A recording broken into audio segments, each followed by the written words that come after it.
Voy a contarte la noche en la que me rompí y por qué esa fue, en realidad, la mejor noche de todas. Son las 3 de la mañana, estoy solo en la trastienda del restaurante, hay una libreta encima de la mesa con números escritos, los llevo mirando desde las 12. No cuadran, no van a cuadrar esta noche. Fuera, la calle está en silencio total.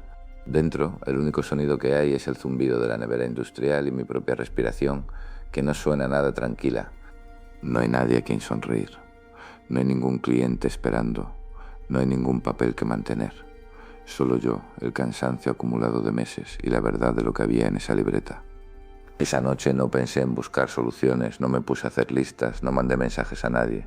Lo que hice fue lo más difícil que he hecho en mucho tiempo, sentarme con ello, dejar de empujarlo hacia un lado, mirar lo que había y decirme, en voz alta, casi en un susurro porque no quería despertar a nadie, esto está pasando, esto es lo que hay.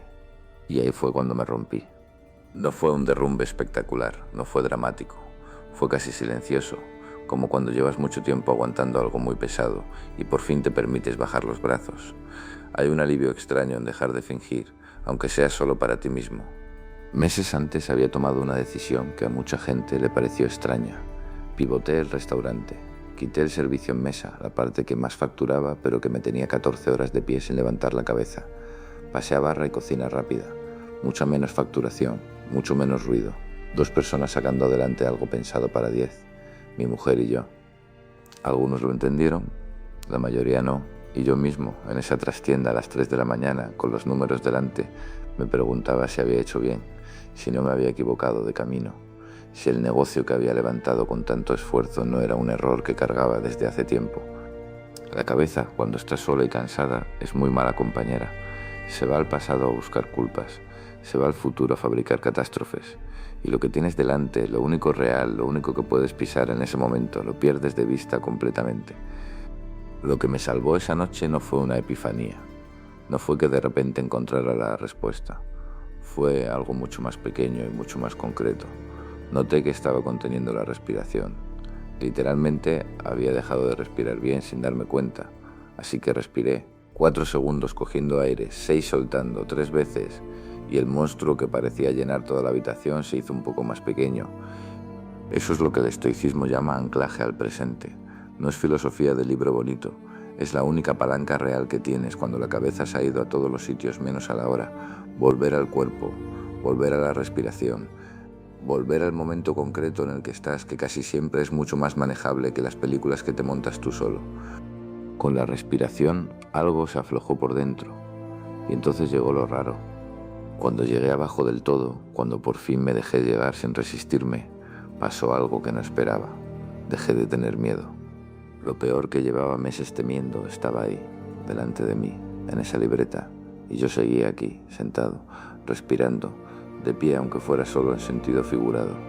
El miedo vive en el antes, en el anticipo, en la película de lo que puede pasar, cuando lo peor llega de verdad, cuando ya no es imaginación sino realidad, descubres que eres bastante más resistente de lo que creías.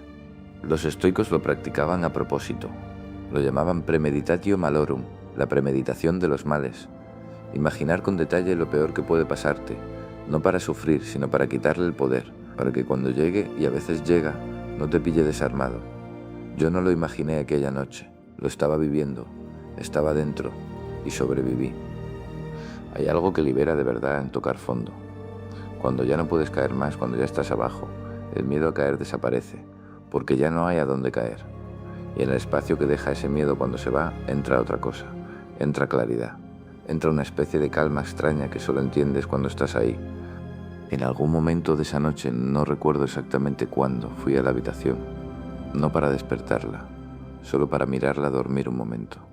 Mi hija tenía 11 años, dormía con esa tranquilidad absoluta que solo tienen los niños, sin saber nada de lo que estaba pasando con el dinero, con el negocio, con mi cabeza. Esa normalidad que yo le protegía cada día, esa burbuja que ella no sabía que existía porque nunca había necesitado saberlo. Fue, sin que yo lo hubiera planeado, la razón por la que yo no me rendía. No tomé ninguna decisión consciente al respecto.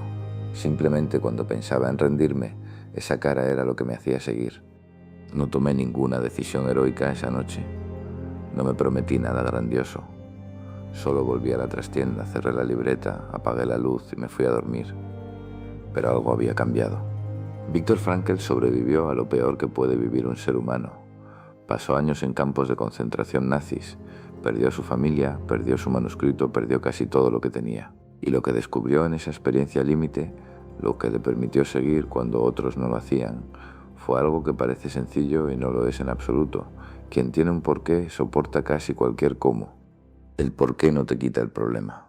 No borra los números de la libreta, no paga las facturas, no hace que los meses difíciles sean menos difíciles, pero te da lo único que necesitas para seguir dando pasos cuando no tienes nada más, una razón para levantarte mañana.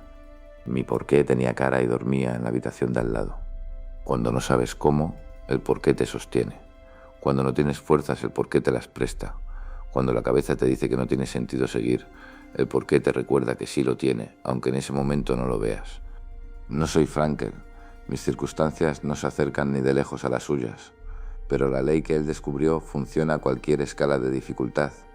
El ser humano que tiene algo concreto por lo que luchar, algo con cara y con nombre, encuentra recursos que no sabía que tenía.